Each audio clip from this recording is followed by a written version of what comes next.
दुनिया पैसे वाले की और गरीब का सिर्फ मरना है। ये आसपास जो खड़े हुए साथी देख रहे हैं, ये सभी किसान हैं। अभी फिलहाल स्कीम नंबर 13 में खड़े हैं।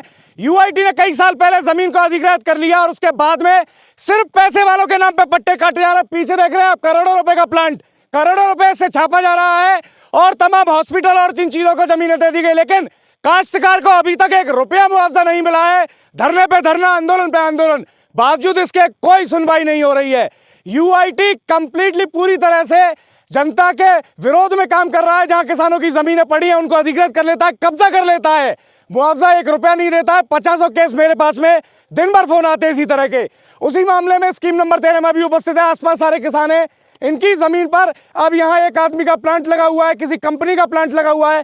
किसान मेरे साथ में खड़ा है, 1 रुपया इसको मिला नहीं है। तो यूआईटी से सीधा सवाल है, प्रशासन से सीधा सवाल है कि साहब, क्या आपके बाप की जमीन है जो इस पर कब्जा कर लिया है आपने?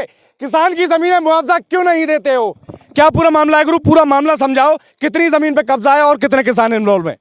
हिसाब हम सेक्टर नंबर 13 में 2200 बीघे जमीन एक्वायर कर रखी है साहब, और इनने हमारी जमीन 2200 में से मुआवजा कितने का मिल गया अभी तक? हमारो एक गुना दिया था, एक कोई पट्टा ना दिया हमका जे, और रोड डाल दिया हमारे खेतन में इनने। अब हमारे खुद के खेत में इनने प्लांट डाल दियो। हम यहाँ मिल गया हमें, तो हम तो यूँ कम है कि यूआईटी में बात करो।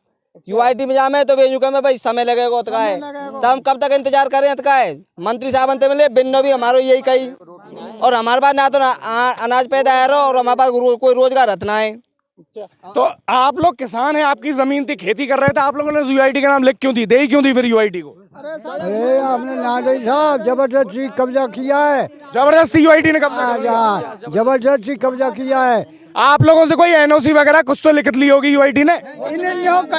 कछु लिखत में ना लाई, न्यों कही कि तुम्हारे काजे 25% 30% जमीन मिलेगी, विकास करके विकसित जमीन मिलेगी। ऐसे कही। और कुछ मुआवजे की भी बातचीत थी? मुआवजा कछु ना दिया साहब। कितना समय हो गया इन बातों को? 18 साल हो गई। 18 साल 2004 से 18 साल हो गई। सर, जो क्षेत्र के नेता हैं वो लोग क्या कर रहे हैं? विपक्ष इसके मामले में क्या कर रहा है? अगर यूआईटी इतनी मनमानी कर रहा है, किसानों के साथ इतनी धोखेबाजी चल रही है, आप लोग क्या कर रहे हैं?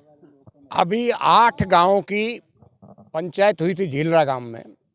किसानों ने संघर्ष करने का तय किया था, मेरे को बुलाया था। पहले भी असंगठित रूप से किसानों ने कई बार यूआईटी पर और जिला प्रशासन पर धरने प्रदर्शन किए हैं, परंतु इनकी बात नहीं सुनी गई।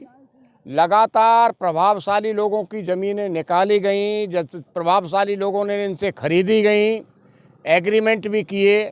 आज इनकी ज़मीन पर ये प्लांट लग रहा है, एक हॉस्पिटल को अलॉट कर दी, एक आयुर्वेदिक कॉलेज को अलॉट कर दी, विभिन्न एजेंसियों को अलॉट कर रहे हैं, और इनको फूटी कौड़ी भी नहीं दी।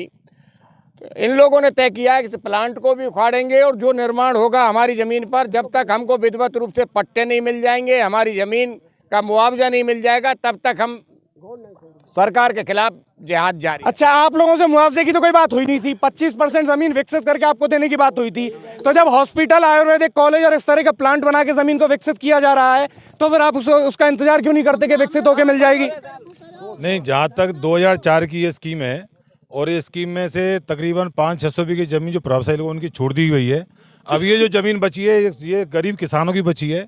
जहाँ तक संगठित होने की बात है, इनमें बहुत से किसान इतने गरीब हैं जो जीवन यापन पहले ज़मीन से करते थे, आज वो बेचारे मजदूरी करते हैं। वो मजदूरी करने जाएँ कि आंदोलन करें।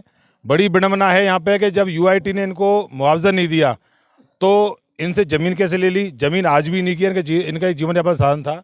अभी आप देख रहे हैं प्लांट के बारे में, अभी हमने यहाँ पे आगे प्लांट के जो मैनेजर हैं राजवीर जी, उनसे पूछा हमने कि आपने यहाँ प्लांट लगाया है, ये किसकी अनुमति से लगाया है? क्योंकि ये जो कंपनी काम कर रही है, जिसका ये प्लांट है, वो नगर निगम भरतपुर क्षेत्र में सीवरेज ड्रेनेज का काम कर रही है, और ये जो क्षेत्र प्लांट ये यूआईटी क्षेत्र में आता है। तो यहाँ के जो मैनेजर हैं राजवीर, उन्होंने हमसे कहा कि सर, हमने यूआईटी सेक्रेटरी को रिटर्न में पत्र दिया था, और उनके कहने पे हमने उनके आश्वासन पे हमने यहाँ प्लांट लगाया है। जब हमने इनसे ये पूछा कि आपके पास कोई मंजूरी है, भाई यूआईटी ने अगर उनसे आपसे कहा कोई मंजूरी, कोई पत्र दिया हो, तो ऐसा इन्होंने कोई पत्र नहीं बताया। तो निश्चित रूप जैसे गांव वालों को मंशा है कि ये पूरी जो स्कीम यहाँ जो जिला प्रशासन है, उन्होंने अपने खाओ कमाओ योजना बना ली है। इस प्लांट वाले को यहाँ के अधिकारियों ने और जो नेता हैं उन्होंने पैसा लेके उसको अनुमति दे दी है, लेकिन मौखिक आदेशों में खेल चल रहा है पूरा। तो क्या चल रहा है? कोई पक्के आदेश नहीं है, क्योंकि लीगलिटी में ऐसा कर नहीं सकते हैं। किसानों की जमीन है, उनसे अधिकृत किया, उनको पैसा दिया नहीं है। कई ऐसे तमाम किसान भी है जिनकी 1-2 बीघा ही जमीन थी, 2200 बीघे के अंदर वही जीवन यापन का साधन था, उसी से पूरा परिवार पल रहा था। लेकिन अब वो लोग भूखे मर रहे हैं और यूआईटी जमीन पर कब्जा करके बैठ गई है और चारों तरफ रोड डाल दिया है। और इस तरह के प्रभावशाली लोगों के नाम बताओ साहब, डर किससे रहे हो? प्रभावशाली कौन कौन किस किस को जमीन दे दी है? प्रभावशाली जो भी प्रभाव अरोड़ा भूषण के लिए दिए, ये आपके काज दिए और कारण कई ऐसे प्रतिष्ठित व्यक्ति हैं जिनके लिए जगह दी है। राजवीर जी बताएंगे। राजवीर आप सर सामने आइए, किस किस को दे दी है जमीन, किस किस की चल रही है? उनसे अनुरोध कर लें जाके, सरकार तो मान नहीं रही। इस और देख के बताइए। मेरी सुनो, ये तो प्लांट के लिए है, इसमें क्या धांधलेबाजी है कोई पता नहीं है। डॉक्टर अरोड़ा जी को जमीन दे दी है जिसमें जेसीबी चल रही है और अब बाउंड्री हो रही है प्रेजेंट में, अभी वहाँ अभी जस्ट अभी सामने। और एक पुलिस मुख्यालय के लिए दे दी है, किसान की 4 बीघे जमीन वो पुलिस मुख्यालय को दे दी, मैंने कब्जा कर लियो, किसान अपने घर बैठो है। अच्छा, और अभी अगर इनमें से ही कोई सा किसान, जैसे है मेरे साथ बुजुर्ग साथ में, ये अपनी जमीन को चिन्हित करके अगर उस पर प्लॉट काट दें, आप उस पर कुछ बनाने लग जाए, मैं गारंटी दे रहा हूं, अगर 2-3 घंटे के अंदर पूरा पुलिस प्रशासन इनको उठाकर बंद न कर दे, इनके ऊपर 54 धाराओं में मुकदमे दर्ज हो जाएंगे। लेकिन इनके ऊपर कोई असर नहीं पड़ रहा है। वीडियो को आप शेयर कीजिए, जानकारी को सब तक पहुंचाइए। 2200 बीघा जमीन किसानों की है, लोग भूखे मर रहे हैं। तो जो पदभार पर बैठे हुए लोग हैं, उनके कानों में जू रहेंगे, वो जागे और इनके अधिकारों और हकों के बारे में सोचें।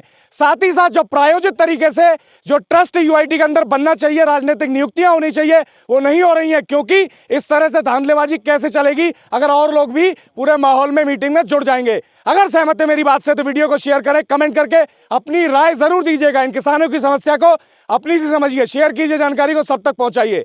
जय हिंद, जय भारत।